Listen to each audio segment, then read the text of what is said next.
हमारी ये राइड शुरू हो चुकी है जगन्नाथपुरी और बाबा बैजनाथ की। ये है चौरासी हनुमान जी का मंदिर, काफ़ी फेमस मंदिर है। पुरी का जो यहाँ से डिस्टेंस है वो लगभग 1300 कुछ किलोमीटर है। अब यह माँ पीताम्बरा की महिमा अपरंपार है। काफ़ी फेमस मंदिर है ये और बहुत मान्यता है इस मंदिर की। ये शक्तिपीठ है। ये खड़ी है अपनी बाइक, बहुत बढ़िया परफॉर्मेंस चल रहा है इसका। हम आ चुके हैं पन्ना टाइगर रिजर्व में। पूरा एकदम घना जंगल है। बचा है हमारा ये लास्ट जो स्ट्रेच है।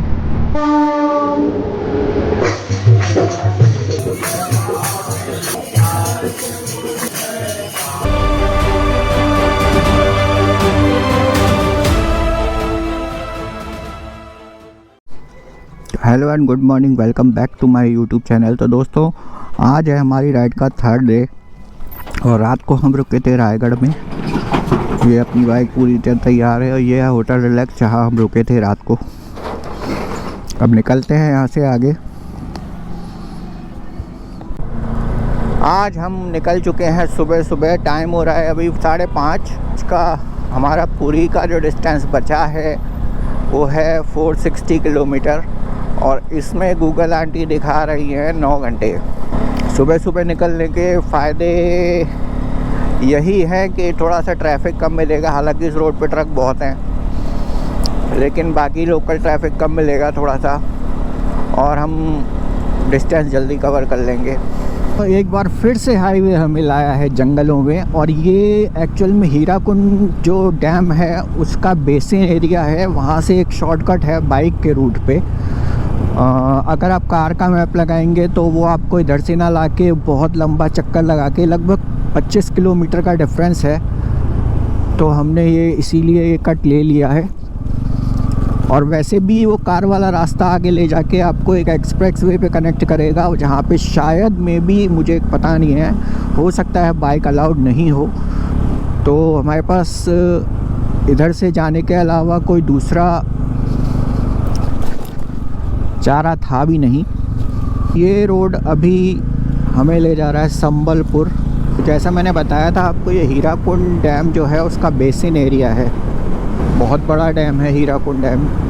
हम पहुंच चुके हैं हीराकुंड डैम पे। ये है हीराकुंड डैम, बहुत बड़ा डैम है। डैम उस साइड आगे की तरफ है। दूर दूर तक सिर्फ पानी पानी नज़र आ रहा है। ऐसा लग रहा है इस साइड तो समुंदर है। बहुत ही खूबसूरत जगह है। अच्छा, एक इशू हमारे साथ हो गया है। हुआ क्या है, हमारा जो लगेज स्टैंड है उसकी बेल्डिंग टूट गई है, क्योंकि कल इतने ज़्यादा रोड ख़राब थी और धचकों में उसकी साइड की वेल्डिंग टूट गई है। तो वो अब नीचे की तरफ शिफ्ट हो गया है। तो हमने किया ये है कि अब पीछे का जो बैग था उसमें सामान कम करके लोड को कम किया है और एक बैग हाथ में लिया हुआ है मेरे जो पिलियन है उन्होंने। तो आगे जाके कहीं भी वेल्डिंग वाला मिलेगा तो फिर हमें वेल्डिंग करानी है। उसकी वजह से हमें ब्रेकर का और इस सब का बहुत ध्यान रखना पड़ रहा है। और यहाँ पे इतने ब्रेकर हैं कि अब मैं क्या बताऊँ आपको, मिनट मिनट पे ब्रेकर आ रहे हैं। तो ये एक इशू है। अब इसमें टाइम कंज्यूम भी होगा, क्योंकि वेल्डिंग कराने में पूरा स्टैंड खोलना पड़ेगा, फिर उसको वेल्ड करना पड़ेगा, फिर उसको लगाना पड़ेगा। तो 1 से 1.5 घंटा मिनिमम उसमें जाएगा ही जाएगा। तो वो एक इशू हमारे साथ हो गया है। अभी तो पहले वेल्डिंग वाला ही मिल जाए, वो भी एक बड़ी बात है। अभी आगे आएगा संबलपुर सिटी, लेकिन अभी टाइम हो रहा है 8:11 और इस समय कोई वेल्डिंग वाला मिलना मुश्किल है। तो यहाँ से तो हमें आगे ऐसे ही जाना होगा। उसके बाद देखते हैं, कहीं कोई छोटा मोटा शहर पड़ेगा तो वहाँ वेल्डिंग वाला होगा तो काम हो पाएगा। तो राइड में ये सब चलता रहता है, कुछ ना कुछ प्रॉब्लम तो हो ही सकती है। अब इतने लंबा सफ़र है और अब जो यहाँ से पुरी की जो डिस्टेंस है वो धारा 376 है मतलब 376 किलोमीटर बचा है और हमारे ग्वालियर से अभी तक 1025 किलोमीटर पूरे हो चुके हैं। और अभी हम हीराकुंड डैम पे हैं, उड़ीसा में हम एंटर कर चुके हैं। और देखिए कितना सुंदर जगह है, ऊंचे ऊंचे पहाड़ सामने दिख रहे हैं। अब बहुत खूबसूरत जगह पे हम हैं। तो अब कहिए तो असली मज़ा आ रहा है राइड का। अब हमारी जो डेस्टिनेशन है भगवान जगन्नाथ की, वो भी पास में है और आज महाशिवरात्रि का दिन है। तो कोशिश हमारी ये है कि आज ही दर्शन भी हो जाएं। तो देखते हैं आगे क्या होता है। बाकी बहुत बढ़िया अभी तक की राइड रही है। अगर ये दिमाग से निकाल दे कि हमें अच्छा ही रोड चाहिए, तो रोड तो अब जैसे हैं वैसे ही हमें करना पड़ेगा, उसमें हम कुछ कर नहीं सकते हैं। लेकिन ये था कि अगर एक हाईवे टाइप की राइड होती तो और ज़्यादा मज़ा आता। अब आप देखिए इस तरह के रोड अचानक आ जाती है। अब स्टैंड हमारा समझिए लटक रहा है, बिल्कुल 2 एंगल पे कसा हुआ है, सिर्फ उसका सपोर्ट टूट चुका है। तो वो भी एक प्रॉब्लम है, दचकों में उस पर भी लोड पड़ रहा है। तो अभी मैं हूँ एक वेल्डिंग की दुकान पे, संबलपुर हम पहुँच चुके हैं। और इशू क्या हुआ है वो मैं आपको बताता हूँ। तो ये वेल्डिंग यहाँ से टूट गई है, आप देख सकते हैं। ये वेल्डिंग यहाँ से टूट चुकी है ये, और सेम ये यहाँ से टूट गई है, तो जिसकी वजह से ये पूरा स्टैंड नीचे की तरफ आ गया है।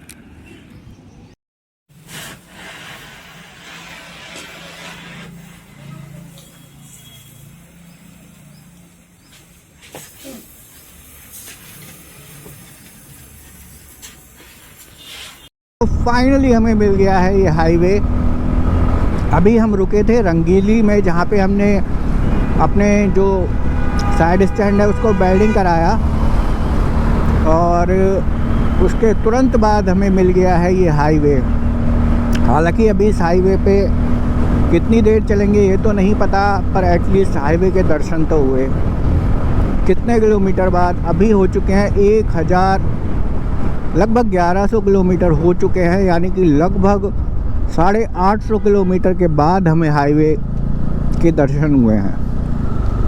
तब से हम सिंगल रोड पे चले जा रहे थे, और वो भी रोड भी इतना ख़राब था जिसकी वजह से दचकों के कारण स्टैंड भी टूट गया था। लेकिन अब जाके हमें शानदार हाईवे के दर्शन हो गए।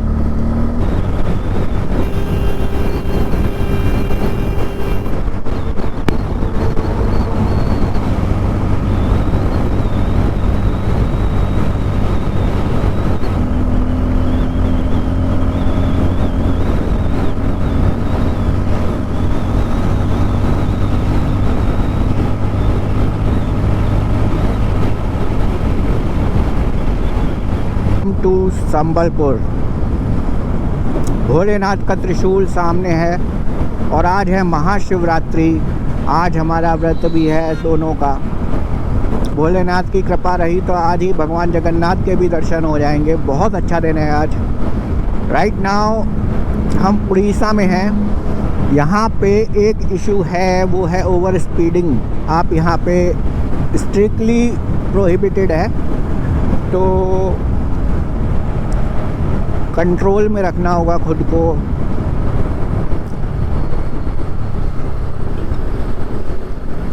मेरे लिए थोड़ा मुश्किल टास्क है, क्योंकि ये रोड बोल रही है भाई, पर अब क्या करूं। यहाँ पे आप देख ही रहे हैं सब बड़े तरीके से चल रहे हैं, कोई भी 80 क्रॉस नहीं कर रहा है। तो ये मैंने कई वीडियोस में भी देखा है, ओवर स्पीडिंग का यहाँ बहुत स्ट्रॉन्ग एक्शन है, तो इसीलिए हम नहीं करेंगे। यहाँ से कोलकाता है 566, और अब ये हाईवे से हमें लेफ़्ट लेना है।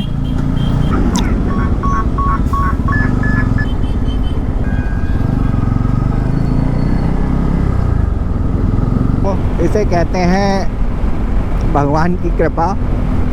आज हम सोच के चले थे कि भगवान आज हमें ऐसा रास्ता ना लेना पड़े। अब देखिए 4 लेन से 6 लेन हो चुका है, और इस हाईवे पे हमें रहना है 213 किलोमीटर। अभी यहाँ से चलना है।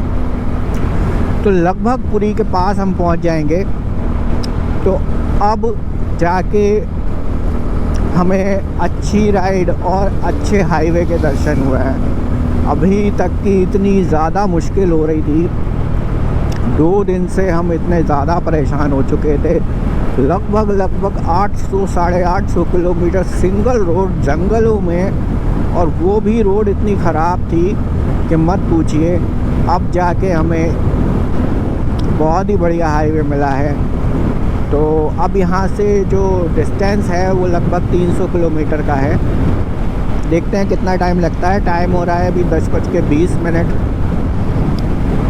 1.5 घंटा हमारा समथिंग वो वेल्डिंग कराने में ख़राब हुआ है, अदरवाइज़ हम लगभग 100 किलोमीटर और आगे होते। कोई नहीं। तो भाई पेट्रोल फिल करा लिया है, और यहाँ पे ऑफ़र चल रहा था जियो पे 2 रुपीज़ पर लीटर ऑफ है पेट्रोल पे। तो ये फ़ायदा रहा। टैंक फुल हमने करा लिया है यहाँ पे। तो यहाँ देखिए दोस्तों कितनी शानदार जगह है। सामने ये पहाड़ है, कितना बढ़िया हाईवे है। मौसम भी अभी थोड़ी सी गर्मी है, रुकने पे लगती है, लेकिन वैसे हवा ठंडी है, बहुत ज़्यादा गर्मी भी नहीं है। रोड भी आरसीसी है, मैंने आपको बताया था पहले भी। यहाँ पे छत्तीसगढ़ में मैक्सिमम रोड आरसीसी मिलेगा आपको। यहाँ पे टर्मैक बहुत कम है, सारे मेन हाईवे सब आरसीसी के हैं। और छत्तीसगढ़ इक्वल टू जंगल। मेरा तो भैया यही प्रोस्पेक्टिव है। तब से छत्तीसगढ़ में, बल्कि एमपी का जो बॉर्डर है छत्तीसगढ़ से जो मिलता है, वहाँ से लेके पूरे छत्तीसगढ़ में हमें अब जाके ऐसा एरिया मिला है जहाँ जिसे हम जंगल नहीं बोल सकते हैं। बाकी गूगल अभी दिखा रहा है कि आगे भी एक जंगल आएगा, ये हाईवे उस जंगल से निकलेगा। तो छत्तीसगढ़ में अगर आप देखें तो बहुत जंगल है, और नेचर की दृष्टि से देखा जाए तो ये बहुत अच्छी बात है। यहाँ पे बहुत सारे पेड़ हैं, हरियाली है, सब कुछ है।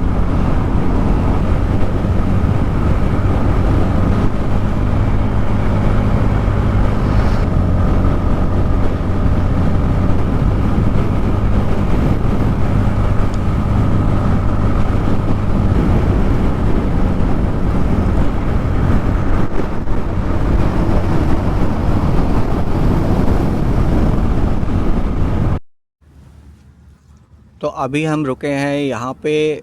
ये जगह है कटक से कोई 60 किलोमीटर पहले। देखिए कितनी शानदार जगह है। यहाँ पे सामने एक बहुत बढ़िया पहाड़ दिखाई दे रहा है, हरा भरा, और बाकी जंगल यहाँ भी चल ही रहा है। ये एक छोटी सी कोई जगह है। तो यहाँ पे था ये रेस्ट स्टॉप बना था बसों के लिए, तो वहीं पे हम रुक गए, क्योंकि यहाँ पूरे हाईवे पे इस पे पेड़ नहीं है, तो कहीं भी छांव नहीं मिल रही है रुकने के लिए। और गर्मी यहाँ पे अच्छी खासी है, धूप में आप खड़े नहीं हो सकते हो, तो इसलिए हम यहाँ पे रुके हैं। बाकी हमने सुबह से जो रास्ता कवर किया है वो है लगभग 330 किलोमीटर, और इसमें हमें 1-1.5 घंटा जो हमारा बर्बाद हुआ था, उसकी वजह से अभी हम 130 किलोमीटर पहले हैं जगन्नाथपुरी से।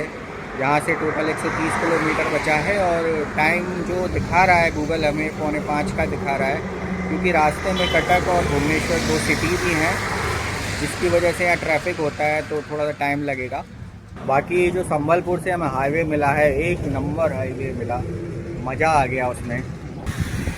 इस हाईवे के मिलने से हमारा जो टाइम है वो बहुत ज़्यादा बच गया, अदरवाइज़ तो वो हम पता नहीं क्या ही था, दिमाग भी ख़राब हो चुका था। 850 किलोमीटर आप यकीन नहीं करोगे, सिंगल रोड, और वो भी टूटी हुई रोड, उस पर हमने बाइक चलाई है, तो बिल्कुल मन भर चुका था। लेकिन अब इस हाईवे के मिलने से सारे अरमान पूरे हो गए। इस हाईवे पे हमने, जहां हम 1 घंटे में सिर्फ 50 किलोमीटर कवर कर पा रहे थे, यहाँ पर हमने 1 घंटे में लगभग 110 किलोमीटर कवर किया है, लगभग डबल। तो और वो भी स्पीड लिमिट के साथ। तो दोस्तों अब निकलते हैं यहाँ से, और यहाँ पे हमने लगभग 10 से 15 मिनट का ब्रेक लिया। अब फिर से रिफ़्रेश हो चुके हैं। अब चलते हैं सीधे जगन्नाथपुरी, जहाँ मैं आपको कराऊंगा भगवान जगन्नाथ के मंदिर के दर्शन। तो चलिए अब चलते हैं और सीधे पहुँचते हैं जगन्नाथपुरी। महानदी नहीं, नदी है, नदी का नाम महानदी है, नदी का नाम महानदी है। तो दोस्तों हम आ चुके हैं अभी महानदी के ब्रिज पे। देखिए कितनी बड़ी नदी है, इसका नाम भी महानदी है और ये वास्तव में भी महानदी है। बिल्कुल समुंदर जैसा लग रहा है, बहुत बड़ी है, बहुत बड़ी। अपने नाम के जैसे ये महानदी ही है। और यहाँ से कटक रह गया है 11 किलोमीटर। ऑलरेडी ये कटक ही चल रहा है, लगभग कटक का आउटर एरिया है। बहुत बड़ी नदी है, बहुत सुंदर। यहाँ पे जो दृश्य है बहुत मज़ेदार है। यहाँ पे अपन बाइक रोक नहीं सकते हैं, अदरवाइज़ मैं आपको रोक के दिखाता, लेकिन यहाँ पे स्ट्रिक्टली मना किया हुआ है कि आपको रुकना नहीं है यहाँ पे। तो दोस्तों पुरी रह गया है यहाँ से कोई 40 किलोमीटर। हम रुके हैं यहाँ फ्रूट की दुकान पे। तो आज हम दोनों का व्रत था, आज है महाशिवरात्रि। तो हमने यहाँ पे कुछ फ्रूट्स लिए थे और उनको खा लिया है, तो अब पेट भर चुका है। अब यहाँ से सिर्फ 40 किलोमीटर बचा है, तो अभी 1 घंटे में हम पहुँच जाएंगे जगन्नाथपुरी। फिर मैं आपको दिखाऊंगा भगवान जगन्नाथ का मंदिर और गोल्डन बीच। तो बने रहे इस वीडियो में। बस हम पहुँचने ही वाले हैं जगन्नाथपुरी। तो हम पहुँचने वाले हैं पुरी, और लगभग यहाँ से 19 किलोमीटर है। और इधर देखिए कितना बढ़िया सनसेट हो रहा है। तो उम्मीद है कि अंधेरा होने से पहले पहुँच जाए। तो मुझे वहाँ एक फ़ोटो लेनी है कि मेरा ये टास्क जो है वो कंप्लीट हो चुका है। तो वो फ़ोटो दिन में ही लेनी है मुझे। मैं बोल रहा था मुझे वहाँ एक फ़ोटो लेनी है बढ़िया सी, तो सो दैट याद रहेगी हमेशा कि हाँ मैंने ये भी किया है। बाकी यहाँ अब हल्की हल्की सी ठंडी हवा लगने लगी है। मौसम में यहाँ के बहुत ज़्यादा टेम्परेचर में वेरिएशन है। दिन में अच्छी खासी गर्मी है और रात को ठंड है माइल्ड सी। तो बहुत अच्छा मौसम कह सकते हैं इसे आप। बहुत ज़्यादा गर्मी भी नहीं है दिन में, क्योंकि हवा बहुत ठंडी चलती है यहाँ पे। तो बस कुछ ही देर में हम पहुँच जाएंगे पुरी। अभी तक एक्चुअली पहुँच चुके होते, पर यहाँ स्पीड लिमिट के चक्कर में मैं हाथ नहीं खोल पा रहा हूँ, वरना 1 घंटे का कम से कम डिफरेंस आ गया होता। बहुत धीरे धीरे बाइक चलाई है। अभी भी वही 80 को क्रॉस नहीं कर रहे हैं। खैर जय जगन्नाथ, जल्दी पहुंचते हैं। तो दोस्तों फाइनली हम पहुंच चुके हैं जगन्नाथपुरी, और अभी हम जा रहे हैं सीधे मंदिर वाली रोड पे, ताकि वहाँ कुछ होटल देख सकें। तो वहाँ होटल लेके और फिर होटल में सेटल होके फिर मैं आपको मिलता हूँ। दोस्तों ये है जगन्नाथ मंदिर। हम इस मंदिर के ठीक पीछे की साइड में पूर्वी द्वार जो है वो सामने आपको दिख रहा है। ये एंट्री जो दिख रही है पूर्वी द्वार है, और इसके 4 द्वार हैं। तो हमने जो रूम लिया है वो उत्तरी द्वार के ठीक बगल में है। और ये पूरा मंदिर बहुत बड़ा मंदिर है, बहुत शानदार दर्शन भी हुए हमारे। वो सब मैं आपको सुबह बताऊंगा।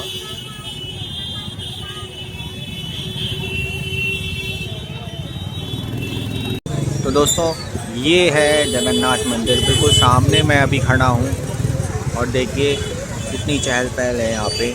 और ये मंदिर वहाँ से स्टार्ट हो के बहुत बड़ा मंदिर है। मंदिर परिसर बहुत ही बड़ा है, पूरा है। और ये हमने अभी दर्शन कर लिए हैं, बहुत अच्छे दर्शन हुए। भीड़ आज बहुत कम है, जबकि हम सोच रहे थे शिवरात्रि की वजह से भीड़ ज़्यादा होगी, लेकिन भीड़ बहुत कम है और बहुत बढ़िया दर्शन हुए हमारे।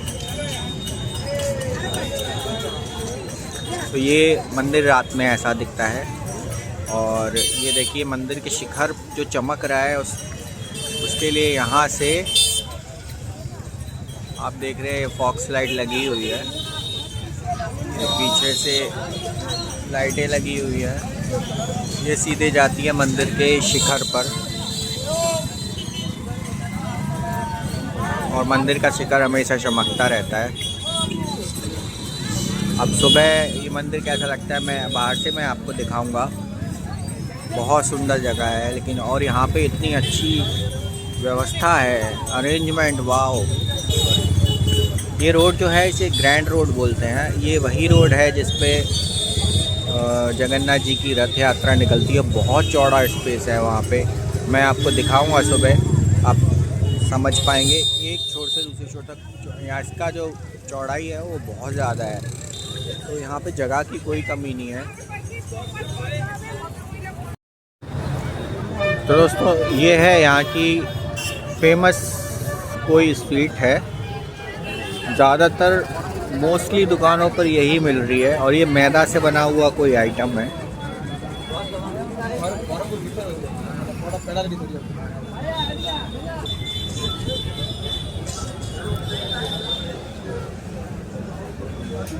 भैया इसको क्या बोलते हैं? क्या? खलजा? खाजा। तो ये मैदा से बनता है, मीठा होगा ना? क्या रेट आता है? 140 रुपये किलो। तो ये है खाजा और ये मैदा से बनता है और 140 रुपये पर केजी है।